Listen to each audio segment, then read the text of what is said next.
Greetings and salutations, viewers. I'm StarPrincessHLC, and welcome back to Asagao Academy. When we last left off, John is still feeling pretty bad over what happened with Jacques, and, well, he's a little upset with us, I think. But, hopefully we can actually help him out. He seems a little better, but he's definitely sad. So we gotta keep an eye on him for that. And I'm still training for the tournament. And also, turns out I missed a little something that I didn't talk about earlier in the playthrough. This notebook is actually quite important. Right now, I'm here. This is my tournament points. This will determine eventually, I guess, how well we do in the tournament. So, right now we're at 15. So that's not terrible, but we probably should get that higher up. But we'll see. But this is sort of her diary, talking about how she feels about the character she's romancing, essentially. Like, if we look here,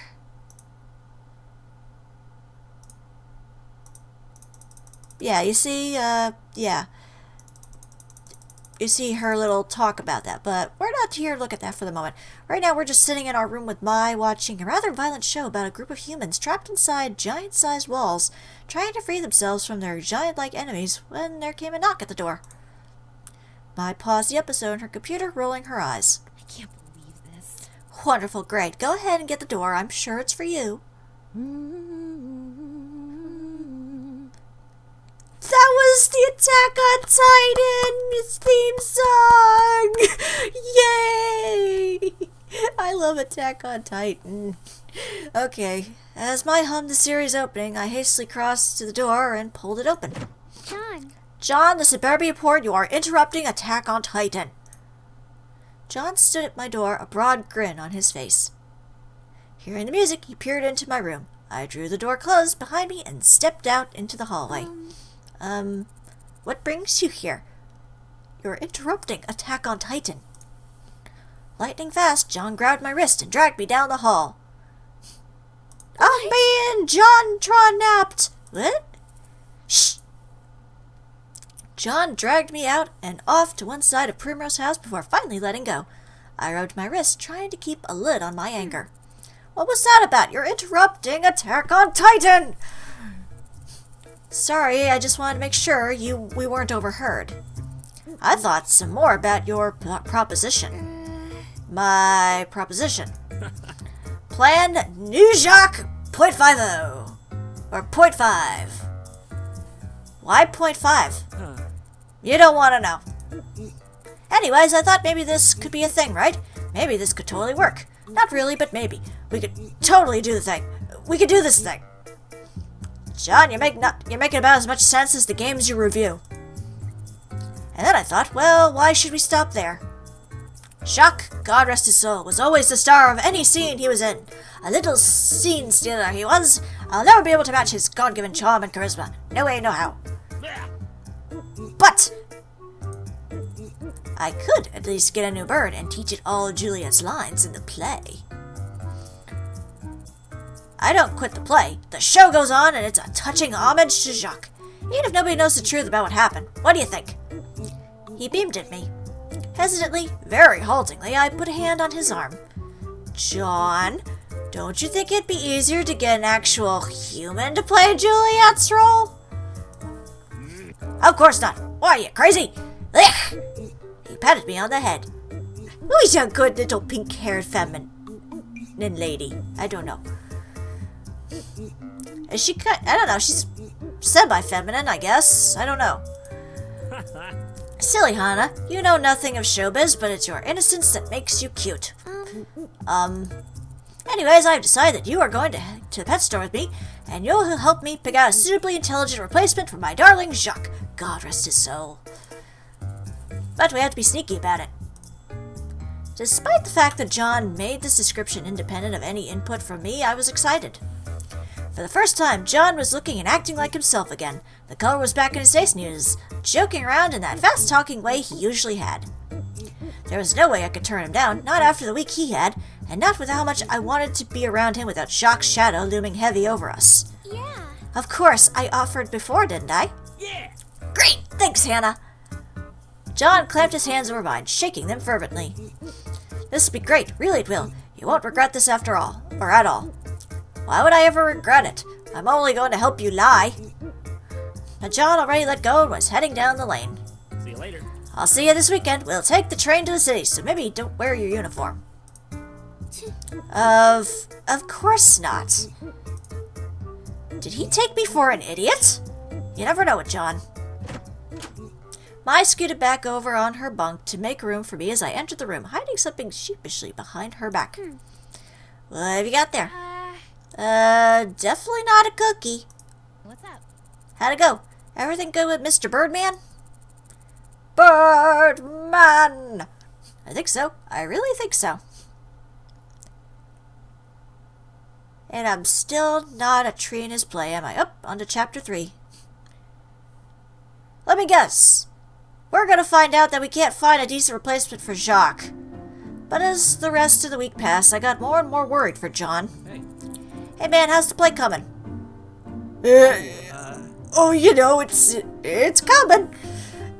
It's coming. We're having some trouble with the leads, so... Really? Wasn't Jacques supposed to be the lead?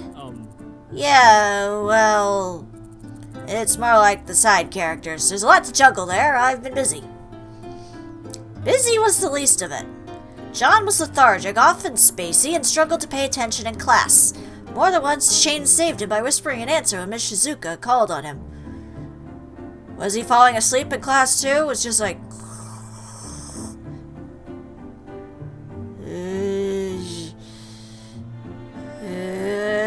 Raisins!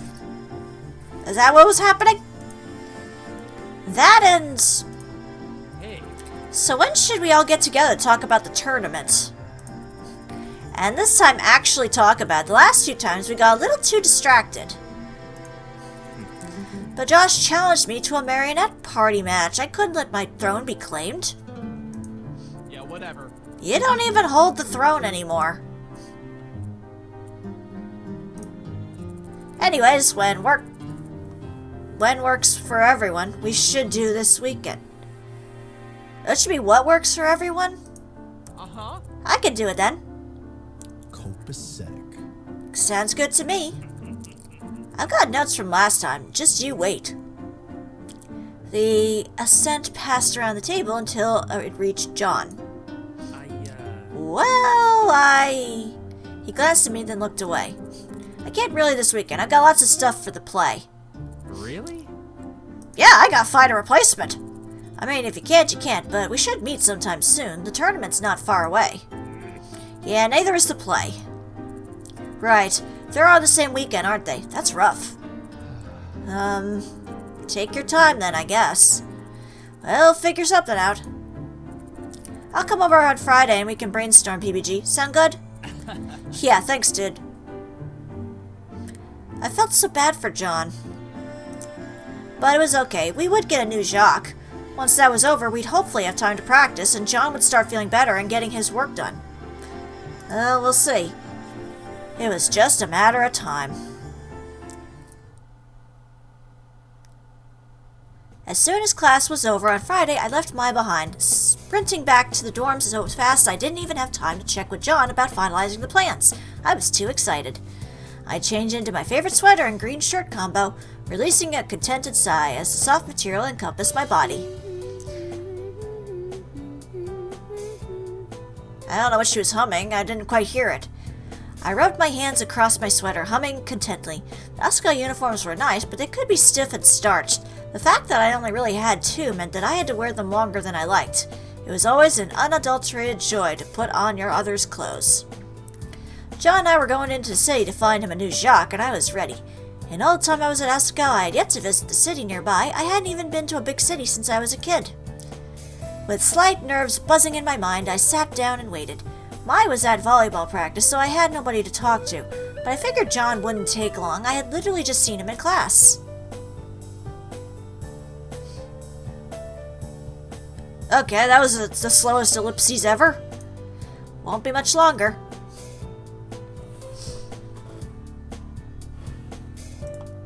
He was probably on the staircase now. He's not coming, is he?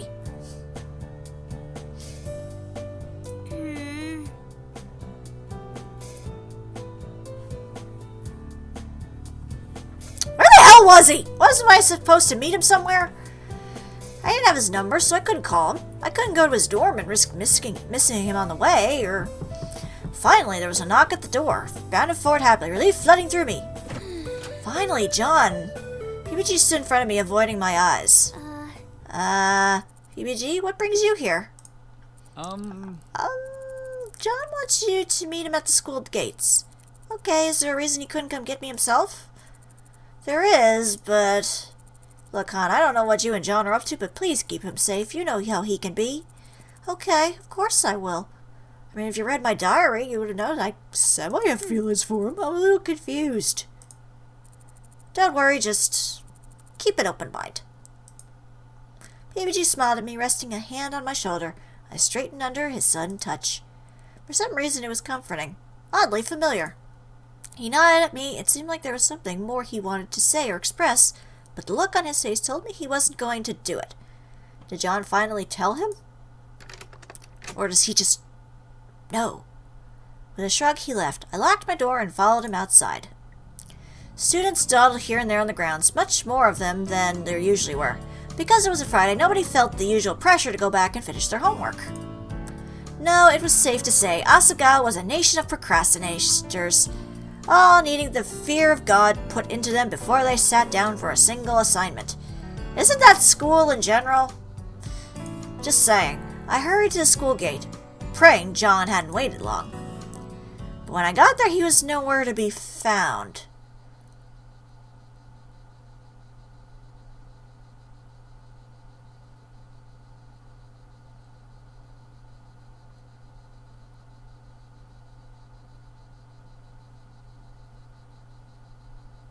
What the hell is he wearing?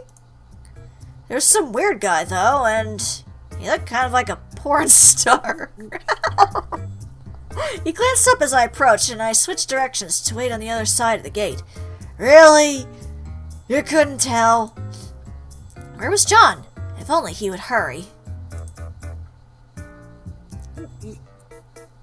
Really? He was staring at me. Why is he staring at me? Why is this creepy porn man staring at me? I turned around, peering back into campus. Nobody came. I was starting to get a little scared. The man took a step towards me. Then another. And another. I quailed, hands tightly gripping my purse. Was he gonna rob me, try to kidnap me? Make me a porn star? I stared straight ahead. No eye contact. Eye contact would only make it worse. Not even looking. MALKOVICH.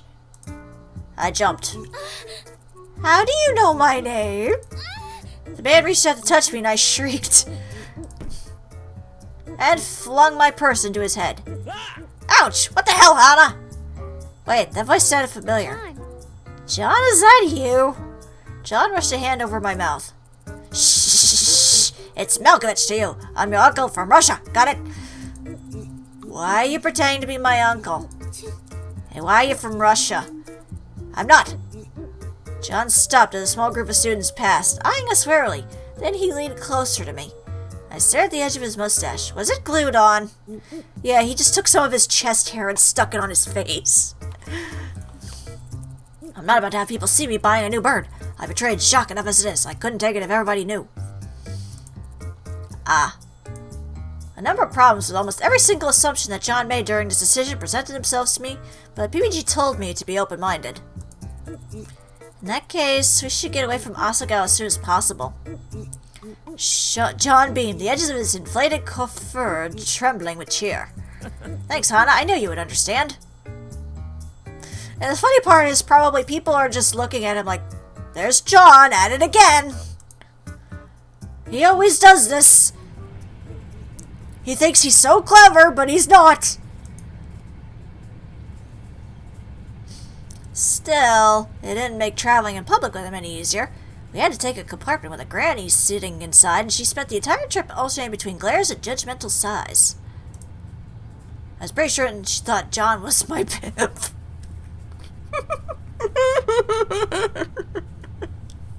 Oh dear. Oh, my niece, beautiful country, eh? Oh, the things I put up with for John. Yeah, well, his girlfriend has to deal with that, I'm sure, on a regular basis. Thankfully, it wasn't much longer until we reached the city. John and I disembarked from the train, watching a smattering of familiar Asagao faces disappear into the subway station. In the city, John wasn't getting stared at nearly as much as he was in the countryside. Eccentric people were the norm, it seemed. Again, it's probably just like, yeah, that's common for John. We left the subway and emerged onto a busy street. Small shops lining the road, salarymen, middle-aged mothers, old men with dogs, children rollerblading down the road. Everybody strolled past us, caught up in their own business and paying us absolutely no mind. I took a deep breath and smiled. The disgusting, gasoline-tinted air, the small scraps of paper littering the ground, the homeless man on the corner of the street with a cardboard sign saying we were all going to hell. I love this city! Oh dear. Me too. I can't imagine why a person would live anywhere else. The bigger the better, in my opinion. There's just always so much going on. I'm good, thanks. I'll visit. I nodded and John glanced quickly around him. So, let's say we find this pet shop and get the ball rolling. Already? Yeah. Yeah, get in, get out. That's how Malkovich does things. Is he trying to be John Malkovich? But we just got here, and it's my first time to a city in years. And we don't even know where the pet shop is. And it'll be so much fun to explore, and no one's even gonna know that it's you. I latched onto John's sleeve, bouncing up and down like a small child. Please, Daddy, can I get an ice cream? I wanna. Please, John, for me. By the way, that doesn't always work. I gave him my best attempt at puppy eyes, reminding himself to practice in the mirror later on. Oh, reminding yourself to practice in the mirror. It was a necessary weapon, one worthy of practice. It doesn't always work, trust me. Oh, Do we have to? Yes! John groaned. Fine, but only until we find the pet shop, got it? As soon as we see it, we're getting what we came for and going home. Sheesh, you're like a mobster. A pimp porn star mobster, apparently. John wiggled his mustache and nodded. Away! John and I had a great time wandering the city. We stopped off and got smoothies to drink. We looked at statues and took turns mimicking their poses in front of them. At one point, a guy catcalled me from his car, and John went full-on Malkovich on him, screaming at him in that particular accent. You're good for... You're going for Malkovich's niece? Malkovich's niece! Do you know what Malkovich has to do to enter this country? You have no prospect. No! John ran at the car, and the man and his friends sped away with tears in their eyes. That would be an interesting sight. My hero. It is what Malkovich does, apparently. The hours passed away without me even noticing. John. Oh, John. Malkovich. Look at that! We were just passing by a jewelry store when something in the shop window caught my eye and I stopped in my tracks. Pressing my nose to the glass, I grinned. It was a string of pearls, and amethyst forming the meeting point between the two strands. That's something you're interested in. He looked at me critically, then shook his head. I can't say it suits you. Pricked, my shoulders hunched. It took a deep, long breath, or I took a deep, long breath. It was okay. He didn't mean it like that. It came out much worse than he intended. I was sure of it. Almost. Well, I think it would look good on me. My mother had a necklace just like that. My dad bought it for her as an anniversary present the year she gave birth to me, and she wore it all over the place until... I stopped, not wanting to spoil the mood, but John raised an eyebrow. Until what? Never mind. I glanced again at the necklace, this time noticing the price tag next to it. A rock fell to the pit of my stomach. Well, it wasn't meant to be. I moved on from the store, and after a second, John followed me. Hey. So what was it? Don't worry about it. It's not important. John leaped in front of me, arms outstretched. Hana. Hana, I might not look like it, but I'm a person who values honesty. He thumped his porno chest, and I frowned. Okay, seriously, I would never hear the words porn and JonTron in, like, the same sentence. Just saying. You gotta be blunt with me, or else I'm not gonna get it. And if I want to know something, I don't see why you should hide it. Not if we're truly friends. It's just... it's sad, so I don't want to talk about it. If I was honest, that was only part of the reason. Yes, it was sad. Yes, it made people feel bad when I brought it up. But even more than that, I didn't want people to pity me. I got tired of seeing the look on their faces when I mentioned it. The way their brows scrunched up as they cooed, and they cooed as if talking to a small kitten. I didn't want John to look at me that way. Yeah! Lay it on me, I got this. Ugh. John stretched an arm against the lamppost we were passing, planting his feet solidly on the ground. It seemed we wouldn't be moving until I said it. I sighed. Fine, my mom passed away when I was 8, so I barely remember her. Happy? He looked surprised for a brief second, and I glanced away. I knew what would come next, and I didn't want to see it. Instead, I strode on past him. In a second, he was right back next to me, pumping his arms in his characteristic show-tune manner. For a moment, it seemed like he forgot he was MALKOVICH. Yes, actually, I'm quite happy. That wasn't too bad, was it? The words flowed swift out of his mouth, just as they always did, almost without care. He wasn't trying to coddle me. No, it wasn't. So, do you have that necklace back home, then? No, she was buried with it because it was so important to her. My dad misses her so much. John nodded sagely. I bet. I think I can kind of understand in some way. We stood at a spotlight, or stoplight. No, yeah, there's just this big giant spotlight that says, "Welcome, MALKOVICH," waiting for the light at the crosswalk to turn green. Why'd you even come to Asagao anyways? What? You're a scholarship kid, ain't you? It probably costs a lot to go here, so you must have some big reason. I bit my lip. Why was John being so nosy? I bet he wouldn't like it if I asked him these questions, and it was kind of hard to take him seriously in that getup. I scanned the street for something neat, something to distract him from the question, and gasped. Look, the pet store! The light changed to green, and I sped across the street and down the next block. A bright orange sign proclaimed the shop to be Pets and Pests. Not the friendliest of names, but it would do. Come on, let's go. I grabbed the door and held it open for John, but he just stared at me. What's wrong? I don't know if I can do this anymore, Hana. What? Well, this is a twist of events, but I guess we'll have to see what's going to happen in the next part, because... ooh, boy. But, okay, I guess we're going to see what happens, whether we're going to get a new Jacques or not. But for now, this is StarPrincessHLC saying, thank you very much for watching, and have a fond farewell.